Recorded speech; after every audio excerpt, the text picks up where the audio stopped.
Friends, this is Rakesh Dubey. Welcome to IBT Robertsganj. Friends, जैसा कि आप लोगों को टॉपिक हमारा दिख रहा है सिटिंग अरेंजमेंट, तो आज हम लोग सिटिंग अरेंजमेंट की बात करेंगे। बहुत ही इंपॉर्टेंट टॉपिक है और बहुत बेहतरीन टॉपिक है और बहुत ही इंटरेस्टिंग टॉपिक है। बहुत ढेर सारे लोगों को सिटिंग अरेंजमेंट में बहुत ज़्यादा प्रॉब्लम होती है। तो आज जितनी भी समस्याएं हैं आप सभी लोगों की, आप मेरे वीडियो के एंड तक बने रहेंगे मेरे साथ, सारी समस्याओं का सलूशन यहाँ पे आपको मिल जाएगा। बिल्कुल टेंशन फ्री होकर के आप लोग वीडियो को देखिए। कोई भी ऐसा क्वेश्चन नहीं होगा, कोई भी ऐसा प्रॉब्लम नहीं होगा जिसको आप न बना पाएँ, बहुत ही आसानी तरीके से। ध्यान दीजिए, एक कॉन्सेप्ट की मैं बात कर रहा हूँ जिसको मैं सुपर कॉन्सेप्ट नाम दे रहा हूँ। तो ये सुपर कॉन्सेप्ट है क्या, इस चीज़ को समझना है और समझने के लिए आपको कुछ अलग से मेहनत नहीं करना है, बस मेरे साथ बने रहना है। देखिए, सबसे पहले तो हम लोगों को ये समझना है कि जो सेटिंग अरेंजमेंट से रिलेटेड क्वेश्चन हैं ये कितने प्रकार से बन सकते हैं, कितने टाइप से क्वेश्चन बनता है और कैसे कैसे पूछा जाता है। ठीक है, इस पे देखिए एक एवरेज क्वेश्चन भी पूछा जाता है जो 3-4 मिनट में बन जाता है, और कुछ बैंक PO से रिलेटेड क्वेश्चंस भी पूछे जाते हैं सिटिंग अरेंजमेंट से, जो काफ़ी लंबे होते हैं, जिसे हम 7-8 मिनट में बना सकते हैं। अगर किसी को बहुत ज़्यादा लेट होता है तो 8 से 10 मिनट में बना सकता है, और इस पे लगभग 5 क्वेश्चन पूछे जाते हैं। किसी भी एक सिटिंग अरेंजमेंट के क्वेश्चन में लगभग 5 क्वेश्चन पूछे जाएंगे जो आपके 5 नंबर के होते हैं, 5 मार्क्स के होते हैं। तो सबसे पहले देखिए, ये सिटिंग अरेंजमेंट कितने टाइप से क्वेश्चन उठाता है तो उस चीज़ को जानते हैं। सबसे पहले तो देखिए, एक आपका होता है सर्कुलर सिटिंग अरेंजमेंट। ठीक है, क्या होता है भाई? Circular sitting arrangement. तो ये सर्कुलर सिटिंग अरेंजमेंट है क्या, इस चीज़ पे भी हम लोग डिस्कस करेंगे। एक आपका क्या होता है रेक्टेंगुलर सिटिंग अरेंजमेंट, रेक्टेंगुलर, और दूसरा आपका होता है पैरेलल रो।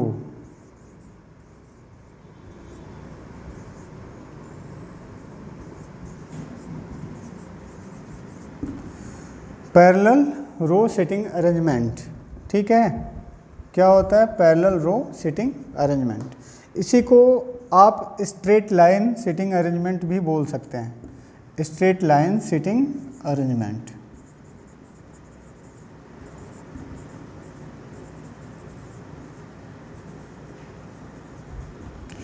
तो देखिए, सबसे पहले हम लोग डिस्कस करेंगे सर्कुलर सिटिंग अरेंजमेंट।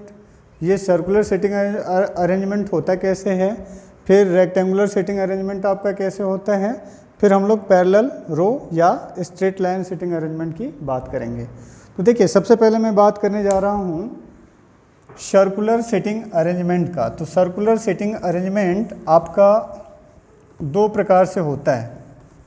ये 2 प्रकार से कैसे होता है? एक आपका इनसाइड को आप सेंटर कह सकते हो, सेंटर की तरफ जो सिटिंग अरेंजमेंट होता है, और दूसरा आपका होता है आउटसाइड सेंटर।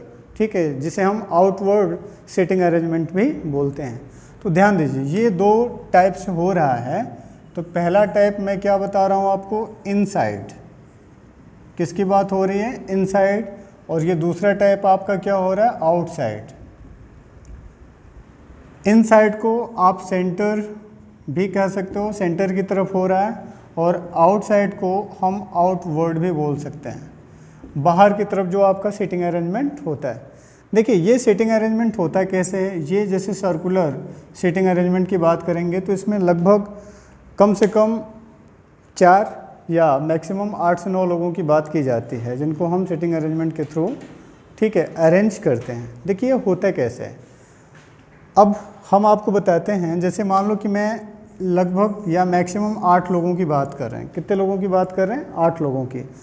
इन 8 लोगों को क्या करना है? इस सर्कुलर इनसाइड सिटिंग अरेंजमेंट में व्यवस्थित करना है, बैठाना है। तो कैसे हम बैठाएंगे? देखिए, सबसे पहले आप क्या करोगे, किसी एक को यहाँ पे बैठा दोगे, दूसरे को ठीक उसके सामने ऐसे बैठा दोगे, है ना। एक को अगर हम लेफ़्ट साइड में बैठा देते हैं तो दूसरा राइट साइड में। तो इस तरह से आप देखते हैं कि ये 4 लोगों का सिटिंग अरेंजमेंट हो जाता है। अब 8 की बात हो रही है तो किसी एक को इन दोनों के बीच में किसी दूसरे को इनके ठीक फ्रंट के सामने, है ना, एक दूसरे के सामने, और किसी तीसरे को आप यहाँ पे बैठाते हो तो ये आपका जो 8वां होगा ठीक इसके सामने होगा। चूँकि हम लोग सेंटर की तरफ इनको व्यवस्थित कर रहे हैं तो सभी को आप एरो से इंडिकेट कर दोगे इनसाइड, अंदर की तरफ, तो ये इस तरह से आपका इंडिकेट हो जाता है। तो यहाँ पे हम कैसे बात कर रहे हैं, सेंटर की तरफ बात कर रहे हैं, इनसाइड बात कर रहे हैं। देखिए आप ऐसे मत इनको व्यवस्थित करिएगा कि भैया ये सर्कल बना दिए, ठीक है, एक को यहाँ बैठा दिए, यहाँ बैठा दिए, यहाँ बैठा दिए, यहाँ बैठा दिए, यहाँ, ऐसे, ठीक है, 1 2 3 4 5 6, ये 7 और ये 8। चूँकि अगर मैं ऐसे इनको बैठा देता हूँ तो हमें ये बातें नहीं समझ में आएंगी कि कौन किसके सामने है, ठीक है। तो यहाँ से आपका जो सीटिंग अरेंजमेंट है वो गड़बड़ होने लगता है, आप अपने आंसर को सही तरीके से नहीं कर पाओगे, ठीक है। तो इस चीज़ को ध्यान दीजिएगा कि हम जब भी इनको व्यवस्थित करेंगे इस व्यवस्था से व्यवस्थित करेंगे, ठीक है। और दूसरी बात ये होती है कि अब हम लोग जैसे कि सीटिंग अरेंजमेंट में इनको अरेंजमेंट कर दिया गया, व्यवस्थित कर दिया गया, बैठा दिया गया, तो अब सपोज करो कि आपको क्वेश्चन बनाना है, तो कैसे आप क्वेश्चन को बनाओगे। ओके, देखिए यहाँ पे हम व्यवस्थित करने की बात कर रहे हैं, तो जिस भी इंफॉर्मेशन की बात करेंगे, जिस भी पर्सन को, जिस भी व्यक्ति को बैठाना होगा, तो उनको सबसे पहले हम लोग यहाँ पे डाउनवर्ड पे, जैसे सपोज करो कोई एक पर्सन पी है तो मैं यहाँ पे उनको व्यवस्थित कर देता हूँ। और दूसरी बात ये होती है कि जो भी आपको इन्फॉर्मेशन दिया होगा, ठीक है, उसमें जो संभावनाएं यानी कि पॉसिबिलिटीज़ व्यक्त की गई होंगी, पहले उनको व्यवस्थित नहीं करेंगे। जो कंफर्म इन्फॉर्मेशन होगा, कंफर्म कि ये इस जगह पे प्लेस किया जा रहा, बैठाया जा रहा, उसी को उठा के यहाँ पे व्यवस्थित करेंगे। अब देखिए दूसरी बात ये होती है कि इसमें क्या होगा, जैसे कि पी के राइट साइड में, पी के लेफ़्ट साइड में कोई व्यक्ति बैठा है ए, ठीक है। अब जैसे कि एक बात किया जा रहा है कि पी के राइट साइड में तीसरा व्यक्ति ए बैठा हुआ है, तीसरा व्यक्ति ए बैठा हुआ है। किस साइड की बात कर रहे हैं हम, राइट साइड की। तो ये देखिए जैसे राइट साइड आपका इधर चलेगा, तो मतलब ये समझना है कि जब हम इन साइड की बात करेंगे तो जो हमारा राइट साइड होगा, यानी कि राइट साइड, और जो आपका लेफ़्ट साइड होगा, उस चीज़ को ध्यान दीजिए। जैसे देखिए यहाँ पे हम राइट साइड की बात कर रहे हैं तो घड़ी ऐसे चलती है ना, घड़ी की सुइयाँ ऐसे घूमती हैं क्लॉकवाइज, है ना। तो यहाँ पे अगर राइट साइड की बात करें तो हम क्लॉकवाइज का ठीक अपोजिट डायरेक्शन में चल रहे हैं, यानी कि एंटी क्लॉकवाइज।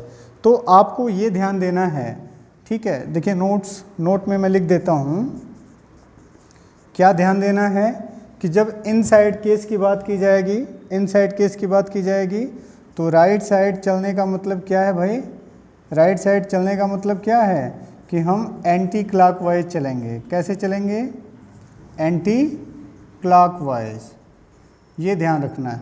और लेफ़्ट साइड चलने का मतलब क्या है, लेफ़्ट साइड चलने का मतलब ये है कि हम लोग कैसे चलेंगे, क्लॉकवाइज। कैसे आप चलोगे, क्लॉकवाइज। तो इस चीज़ को ध्यान देना है, कैसे चलना है, क्लॉकवाइज। मतलब आपको ये समझना है कि जब हम इन साइड की बात कर रहे हैं तो सबसे पहले पॉसिबिलिटीज़ को यहाँ पे नहीं उठा के रखना है, कंफर्म इंफॉर्मेशन को उठा के इधर व्यवस्थित करना है। और दूसरी चीज़ ये कि आप जब राइट साइड की बात करोगे इन साइड के केस में तो एंटी क्लॉकवाइज की बात करेंगे, और जब लेफ़्ट साइड की बात करेंगे इन साइड के केस में, इन साइड मतलब सर्कुलर इन साइड के केस में, तो ये आपका क्लॉकवाइज हो जाएगा। दूसरी चीज़ देखिए सेम चीज़, इसी को अगर हम आउटसाइड की बात करें या आउटवर्ड की बात करें तो यहाँ पे भी आप 8 लोगों को व्यवस्थित इसी तरह से कर दोगे जैसे मैंने आपको इन साइड के केस में बताया। ये ठीक एक दूसरे के अपोजिट में बैठे होते हैं, तो चूँकि आउटसाइड की बात हो रही है तो इनको बाहर की तरफ इंडिकेट कर दिया जाएगा एरो के थ्रू। तो आपने बाहर की तरफ इंडिकेट कर दिया, राइट। ये आपका है सेंटर। अभी देखिए यहाँ पे जो पॉसिबिलिटीज़ हैं इंफॉर्मेशन की, यहाँ पे भी वही काम करना, उनको उठा के व्यवस्थित नहीं करना है। सबसे पहले हमें कंफर्म इन्फॉर्मेशन को उठा के व्यवस्थित करना है, ठीक है। तो कंफर्म इन्फॉर्मेशन को यहाँ पे भी सपोज कर लो कि कोई एक पर्सन ए है। कौन सा पर्सन है, ए है। अब सपोज करो कि ए के दाहिने साइड में, ए के राइट साइड में, ठीक है, तीसरे प्लेस पे कोई व्यक्ति भी बैठा हुआ है। किस प्लेस पे, देखो ये इनका राइट साइड हो जाएगा। तीसरे प्लेस पे, तो 1 2 3 यहाँ पे बी बैठा हुआ है, ठीक है। और अगर मैं बात करूँ कि लेफ़्ट साइड में दूसरे प्लेस पे सी बैठा हुआ है, तो यहाँ पे ये सी बैठा हुआ, तो ये इनका लेफ़्ट होगा, ये इनका क्या होगा भाई, लेफ़्ट होगा, और ये इनका क्या होगा, राइट होगा, है ना। तो आपको ये समझना है, देखिए ठीक उल्टा हो रहा है, जो इनसाइड के केस में था ठीक उसका अपोजिट आउटसाइड के केस में हो रहा है। क्यों हो रहा है? क्योंकि इनसाइड के केस में पर्सन का मुंह अंदर की तरफ था, सेंटर की तरफ था, और आउटसाइड के केस में पर्सन का मुंह बाहर की तरफ होगा। फेस किधर होगा? बाहर की तरफ होगा, है ना। तो अब अगर यहाँ पे हम बात करते हैं राइट साइड का, तो नोट में आपको थोड़ा सा ध्यान देना है कि आउटसाइड के केस में अगर कोई पर्सन राइट साइड चलता है, किधर चलता है? राइट साइड चलता है, तो राइट साइड चलने का मतलब होता है कि वो क्लॉकवाइज चलेगा। कैसे चलेगा? क्लॉकवाइज चलेगा। और अगर आप सपोज करो कि ये लेफ़्ट साइड चलता है, तो लेफ़्ट साइड टर्न करने का मतलब क्या है कि वो एंटी क्लॉकवाइज चलेगा। कैसे चलेगा? Anti clockwise. तो ये इन चीज़ों को थोड़ा सा ध्यान देना है और माइंड में बना के रखना है, नहीं तो गड़बड़ होता है। यहाँ पे सबसे पहले आप खुद को प्लेस किया करिए, खुद को प्लेस करेंगे तो क्वेश्चन गलत होने का कोई चांस नहीं होता है। तो ये रही सर्कुलर सीटिंग अरेंजमेंट की बातें। तो सर्कुलर सीटिंग अरेंजमेंट में मैंने आपको क्या बताया? एक बात बताया कि इनसाइड केस की बात करें, यानी कि सेंटर की तरफ जिसमें फेस होगा। दूसरा हम आउटसाइड की बात करें, दैट मीन्स आउटवर्ड, यानी कि बाहर की तरफ फेस होगा, है ना। तो किसी भी केस में या तो हम इनसाइड की बात करें या तो हम आउटसाइड की बात करें, हमेशा आपको डाउनवर्ड पे ही कंफर्म इन्फॉर्मेशन को प्लेस्ड करना है। मतलब जो फिक्स्ड केस दिया होगा उसी को उठा के हमें क्या करना है? डाउनवर्ड में प्लेस करना है। इनसाइड के केस में मैंने बताया कि राइट साइड चलना होगा, राइट साइड टर्न करना होगा तो एंटी क्लॉकवाइज, और आपको लेफ़्ट साइड टर्न करना होगा तो क्लॉकवाइज, ठीक है। और आउटसाइड के केस में राइट साइड चलना होगा तो क्लॉकवाइज, ठीक है, और लेफ़्ट साइड चलना होगा तो एंटी क्लॉकवाइज। मतलब दोनों एक दूसरे के ठीक विपरीत हैं। तो अगर आपको इनसाइड की बातें समझ में आ जाएंगी तो राइट साइड की भी बातें समझ में आ जाएंगी। दूसरी बात हम करेंगे इसी में आपका कौन सी? Rectangular seating arrangement. अब देखिए, जैसे आपने ये सर्कुलर सीटिंग अरेंजमेंट को ध्यान दिया, उसी तरह से हम लोग किसकी बात करेंगे? Rectangular seating arrangement. अब देखिए रेक्टेंगुलर सीटिंग अरेंजमेंट होता क्या है? जैसे यहाँ पे आप देखे होंगे तमाम जगहों पे, ऑफिसों में, है ना, एक टेबल बना होता है जो रेक्टेंगुलर फॉर्म का होता है और चारों तरफ उसकी चेयर लगी होती हैं। चेयर लगी होती है मतलब क्या होता है कि लोगों के बैठने की व्यवस्थाएं होती हैं, है ना। तो उसमें कैसे व्यवस्थित किया जाता है? तो यहाँ पे भी बहुत ज़्यादा लोगों को बैठाने की व्यवस्थाएं नहीं की जाएंगी, 8 या 9 मैक्सिमम, है ना। कुल मिला के कितने लोगों को बैठाने की बात की जाएगी? 8 या 9। चूँकि 8 या 9 लोगों पे ही क्वेश्चन हमारा बनता है। तो देखिए ये हम दूसरी बात करने जा रहे हैं, रेक्टेंगुलर सीटिंग अरेंजमेंट। किसकी बात करने जा रहे हैं? रेक्टेंगुलर सीटिंग अरेंजमेंट की, ठीक है। तो ये है क्या? जैसे देखिए, ये मान लीजिए कि कोई एक रेक्टेंगुलर सीटिंग अरेंजमेंट की बात कर रहे हैं, तो ऐसा कोई व्यवस्था बना हुआ है। तो इसमें तो पहले 4 व्यक्ति को आप कॉर्नर पे प्लेस कर दोगे और बाकी जो 4 व्यक्ति होंगे उनको इनके सेंटर में प्लेस कर देंगे, बीच में, है ना। तो आप ये क्या देख रहे हैं कि ये जो कॉर्नर वाला व्यक्ति होगा, इसका ठीक अपोजिट इस कॉर्नर पे व्यक्ति बैठा हुआ है और इस कॉर्नर वाले व्यक्ति का ठीक अपोजिट इस कॉर्नर पे व्यक्ति बैठा हुआ है और इस मिड वाले का ठीक अपोजिट इस मिड वाले में बैठा हुआ है और इधर जो मिड में बैठा होगा उसका भी ठीक अपोजिट व्यक्ति कहाँ पे बैठा होगा? इस मिड पॉइंट पे बैठा होगा, है ना। इसमें भी देखिए 2 तरह के क्वेश्चन पूछे जाते हैं, ठीक उसी तरह से जैसे हम लोगों ने सर्कुलर में बात किया, एक इनसाइड के केस में, एक आउटसाइड के केस में, राइट। तो यहाँ पे भी अगर प्लेस करने की बात की जाएगी तो हम लोग इसी मिड में ही प्लेस कर देंगे। किसी भी व्यक्ति को जो कंफर्म इन्फॉर्मेशन होगा इस मिड प्लेस पे प्लेस कर दिया जाएगा। सपोज करो कि पहले मैं इनसाइड केस की बात कर रहा हूँ। किसकी बात कर रहा हूँ? Inside case. तो जब इनसाइड केस की आप बात करोगे तो वही चीज़ क्योंकि आपका जो फेस है वो किधर है, सेंटर की तरफ है। किधर है भाई, सेंटर की तरफ है ना। तो जब सेंटर की तरफ होगा तो आपका राइट साइड किधर पड़ जाएगा, जब राइट साइड टर्न करना होगा तो ये किधर पड़ेगा, एंटी क्लॉकवाइज। तो आपको ध्यान देना है कि जब भी हम राइट साइड टर्न करने की बात करेंगे रेक्टेंगुलर सीटिंग अरेंजमेंट में, तो ये किधर जाएगा हमारा, एंटी क्लॉकवाइज। किधर होगा, एंटी क्लॉकवाइज। क्लियर। और जब लेफ्ट साइड की बात करोगे तो ये आपका क्या हो जाएगा, क्लॉकवाइज।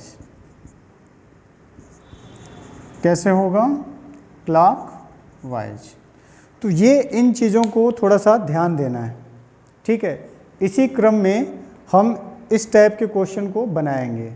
और दूसरी बात, जैसे अब हम आउटसाइड की केस की बात करेंगे तो आउटसाइड के केस में क्या करना है, कुछ अलग से नहीं करना है, इसी में आपको ऐसे बना देना है, जो इनका इनसाइड फेस है उसे आउटसाइड कर दिया जाएगा। किधर कर दिया जाएगा, आउटसाइड। जब आउटसाइड करोगे तो इनका फेस किधर होगा, सेंटर से बाहर की तरफ, ऐसे बन जाएगा, ठीक है।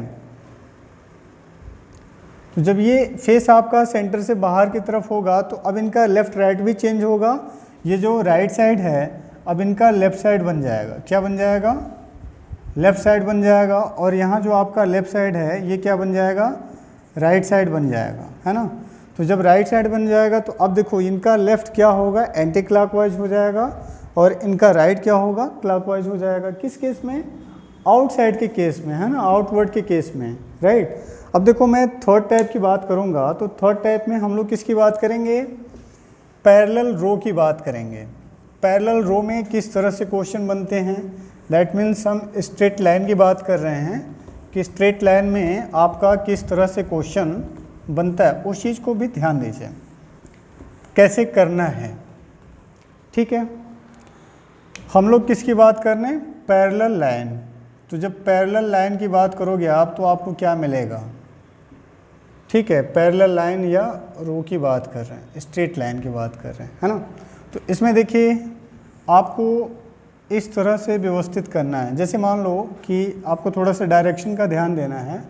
ये ऊपर की तरफ आपका नॉर्थ होता है और नीचे की तरफ आपका साउथ होता है, इधर आपका ईस्ट होता है और ये आपका वेस्ट होता है, राइट। तो अब यहाँ पे देखिए जैसे मान लो कि PQR, चार लोगों को PQRS और ABCD इनको मान लो व्यवस्थित करना है। दो लाइनें दी गई हैं, ठीक है। दो लाइनें कैसे दी गई हैं उस चीज़ को समझिए। जैसे आप यहाँ पे PQRS को व्यवस्थित कर दिए, इधर आप ABCD को व्यवस्थित कर दिए, है ना। ये चार व्यवस्थित हो गए। तो चारों का देखिए कभी कभी कैसा होता है कि भाई इनका मुंह किसी का किधर होगा, सेंटर की तरफ एक दूसरे के, तो दक्षिण की तरफ होगा तो दूसरे का किधर मुंह होगा, उत्तर की तरफ होगा, है ना। तो इस क्रम में जैसे भी आपको इन्फॉर्मेशन दिया गया होगा उसके अकॉर्डिंग हम व्यवस्थित कर देंगे। कुछ कनेक्टर्स हैं, हम कनेक्टर्स की बात करते हैं। ओके फ्रेंड्स, हम लोग देखिए कनेक्टर्स की बात कर रहे हैं। ये कनेक्टर्स क्या हैं, इन चीज़ को समझना है। देखिए कनेक्टर्स का मतलब है कि जो स्टेटमेंट आपको यहाँ पे दिया गया होगा उनको कनेक्ट करने की बात की जा रही है। मतलब कुल मिला के दो लोगों को कनेक्ट करने की बात। तो दो लोगों को कनेक्ट करने की बात हम इन चार वर्ड्स के थ्रू करेंगे। एक आपका एंड होगा, दूसरा बट होगा, तीसरा हु होगा और चौथा आपका होम होगा। क्या होगा, होम होगा, ठीक है। तो ये चार कनेक्टर्स हैं जिसको यूज करके हमारा इन्फॉर्मेशन क्या करेगा, किन्हीं दो व्यक्ति को कनेक्ट करता हुआ दिखाई देगा। उसी इन्फॉर्मेशन को यूज करके हमें क्या करना है, अपने सीटिंग अरेंजमेंट को बनाना है। तो आई होप आप लोगों को मेरा वीडियो पसंद आया होगा। अगर आपको मेरा वीडियो पसंद आया हो तो लाइक शेयर सब्सक्राइब ज़रूर करें। कोई क्वेश्चन हो तो आप कमेंट बॉक्स में जाकर के क्वेश्चन पूछ सकते हैं।